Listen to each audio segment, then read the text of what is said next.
When teachers learn and grow, our kids learn and grow as well. And so that is the one sweet spot that we found that when implemented with fidelity, it works.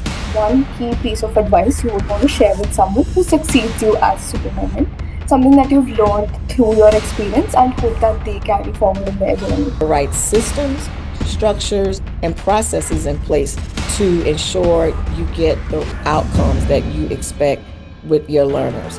So it is making sure that those structures are in place and that people adhere to them, and that it would create a more effective, more efficient system.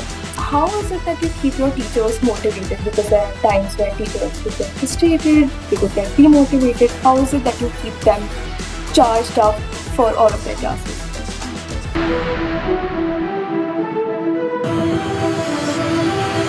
Welcome to the podcast, listeners. Leading a rural school district comes with unique challenges such as limited resources, geographical isolation, and the need to balance academic rigor with community trust. Today, we're joined by Dr. Kelly Joseph, Superintendent of St. Helena Parish School District in Louisiana.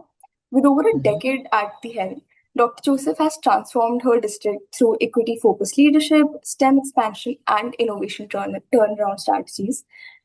From raising graduation rates dramatically to stabilizing finances while improving teacher pay, her work demonstrates how visionary leadership can impact every student. Dr. Joseph, welcome to the show. How are you doing today? I'm doing well. Thank you so much for having me. We are really excited to have you with us today. I would love to start this discussion with understanding a little about your journey. So, you've been a superintendent in a rural district for over a decade. What was it initially that inspired you to pursue education leadership, and do those motivations still guide you to work today? Well, yeah, so I come from a family of educators. My mom was an educator. My dad was an educator early on in his career. I have aunts and uncles, all, cousins who were all educators. So I have that background. But the thing that sparked it for me was just that light bulb moment for kids. I love to see them grow. I love to see them mature. I love to see them develop. And I just love to be a part of, creating a society that where we have really productive citizens. And so, I just feel like I'm doing my part. Hmm, that is amazing. And what is one thing that you really like when you're dealing with students? What is that one thing that drives you to work every day and does not lead you to get bored of doing the same job every day? The moral purpose of it all, Mhm. knowing that I have, the lives of children under my care, Mhm. and just making sure that they are successful individuals and that they can do and be whatever it is they want to do or be. So it's just that moral imperative that keeps me that keeps me moving forward. That is really inspiring for us to know.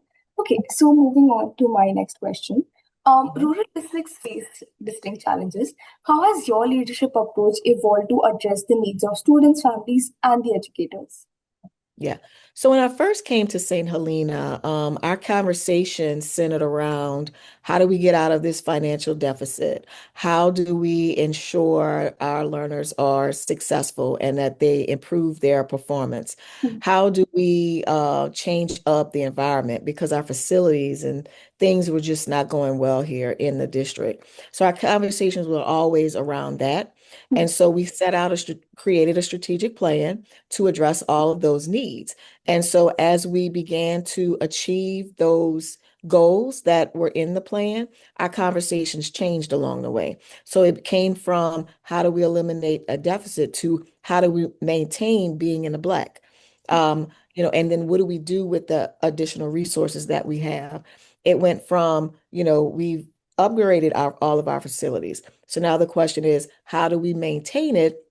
And then how do we create an even better environment for our learners? So that conversation changed as made the progress in achieving our goals. But the main goal is to improve the performance of our learners in the classroom. At the end of the day, that is what it's all about. So we really put systems in place to help drive that work. Hmm. So, since we're talking about systems and since we're talking about the things that you've achieved, You've achieved remarkable gains in graduation rates and state accountability scores. So, what is the key strategy you focus on for a successful rural school turnaround?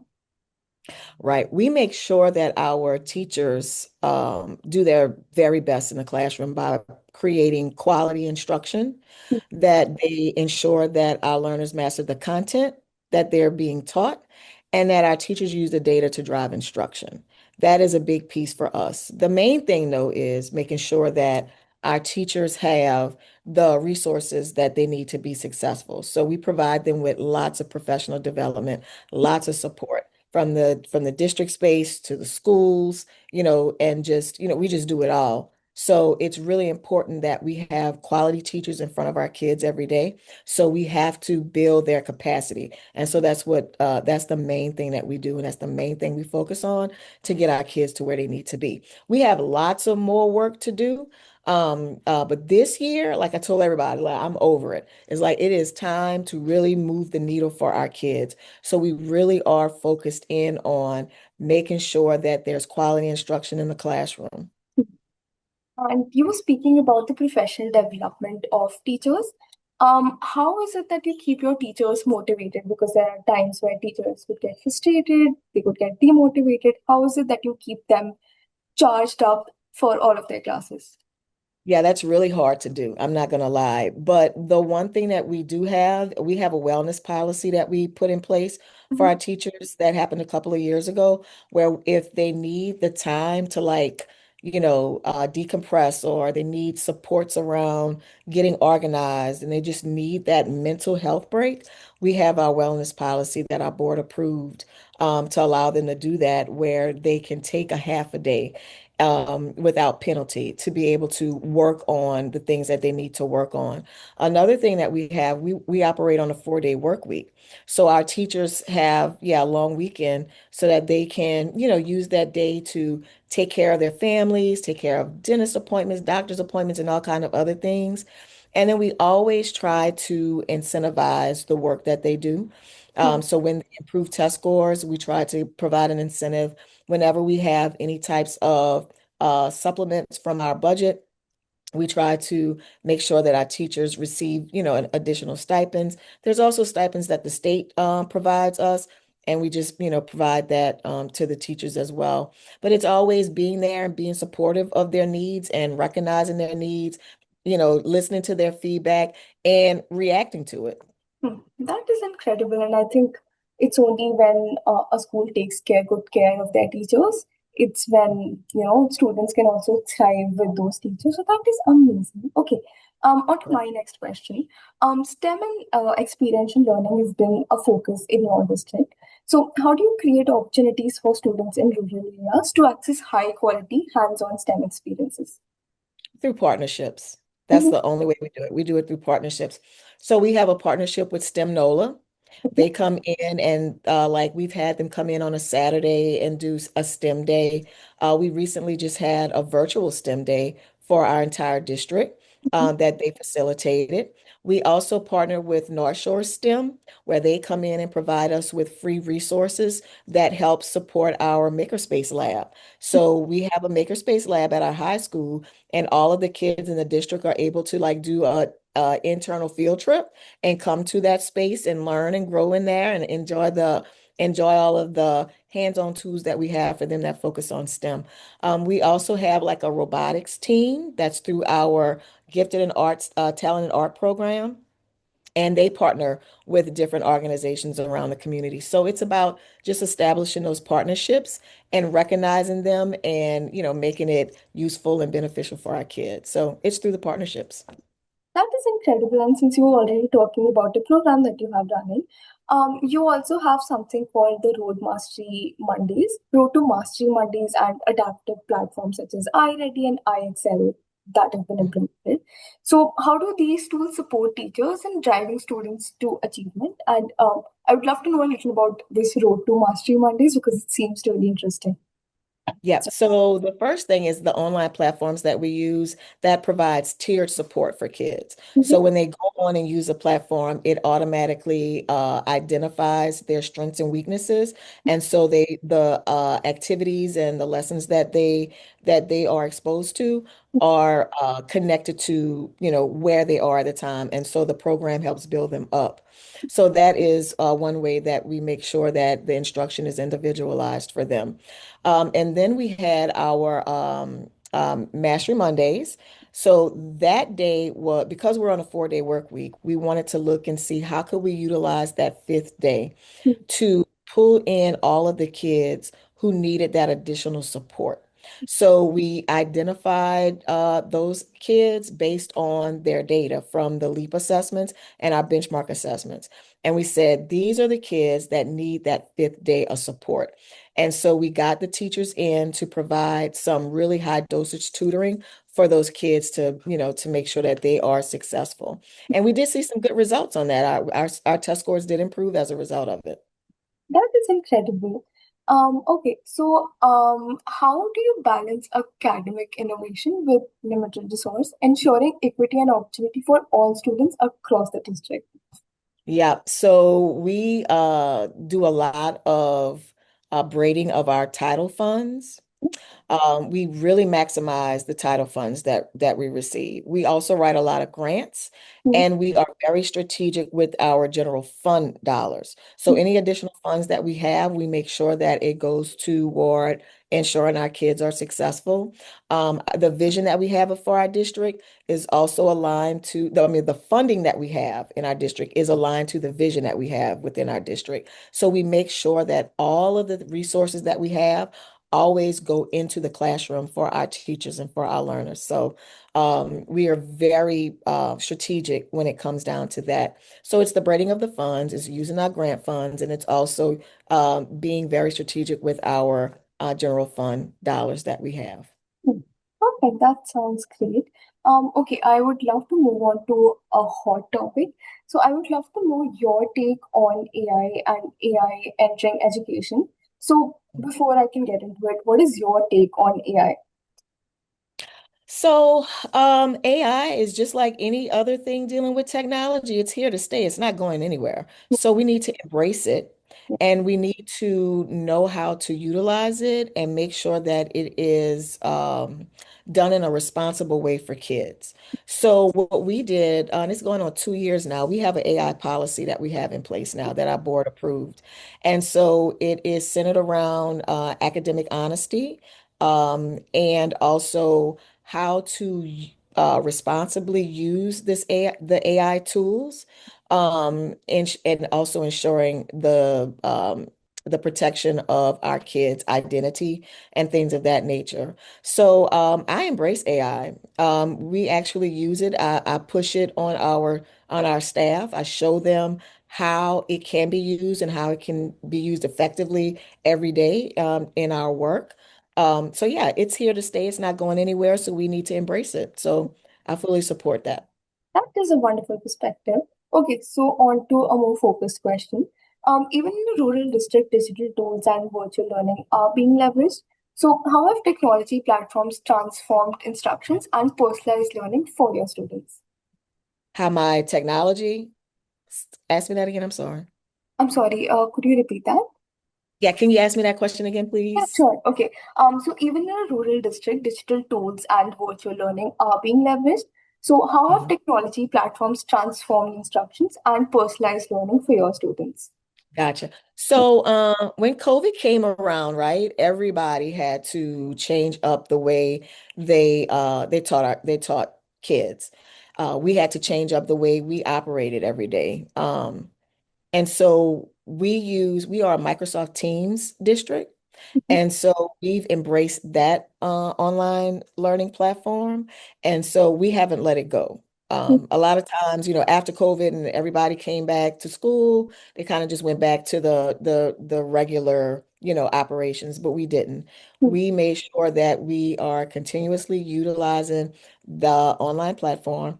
And what it has done, it has allowed our kids to really engage with the technology with regard to their um, personal things that they need, right? So, like I said, went back to the tiered supports, right? So all of those platforms, that's within our learning management system. And so we utilize our laptops in the classroom. We utilize our smart boards. We actually was a 2-to-1 school district where our kids had a laptop at home and they also had it at school. So it had kept that continuous improvement going. And for those kids who had problems with accessing the internet, we had placed, the internet Wi-Fi services in strategic places across the district to make sure that kids had access to it. So we called it a brave new space. It's like if we had the opportunity to start fresh with all of our kids and utilize all this technology, what would that look like? And so we are still a work in progress, still utilizing those tools, still moving forward to make sure that our kids do have what they need to be successful using those technology tools. That is incredible. But on that point, you told me that you were embracing AI and then you also train your teachers on how to use it a little better. But there are some teachers or parents or communities who feel that AI is has a negative impact on us. So how do you Mhm. destigmatize that notion about AI? Yep, I let them know that they use AI tools every day. Mm-hmm. So a lot of times people are not aware of the various things that we use every day in our everyday lives. Those are AI tools. What are your things you use? The Ramba thing or whatever, that cleans the floors Uh, yeah, automatically. yeah, Yeah, those things, the doorbells, your iPhone, just all of those tools are all AI tools. It's not just ChatGPT or Claude.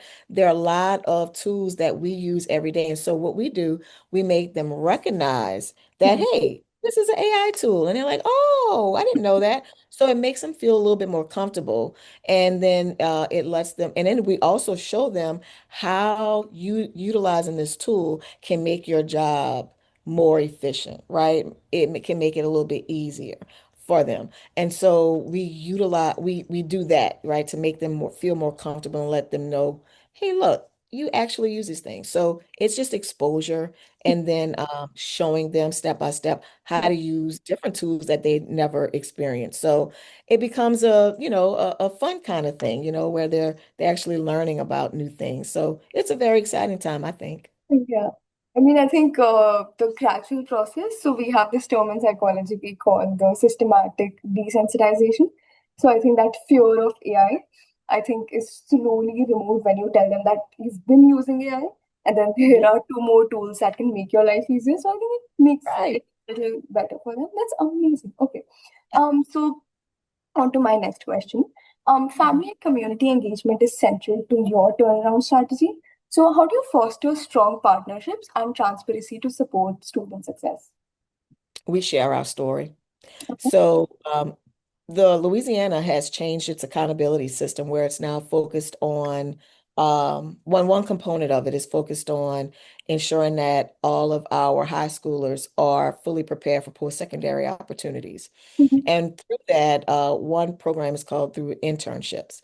And so, being in a small rural community, we don't have a lot of business and industry. So I went out to the community, to any business or any organization that was willing to listen to us.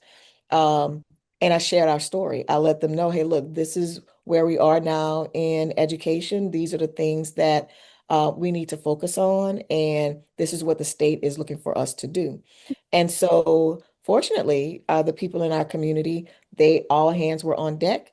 They understood the call, they understood our need, they understood our story, and they are now fully supported. And so now we have over 18 of our kids that are in internship programs. So we're very excited about that. So it's just about telling our story.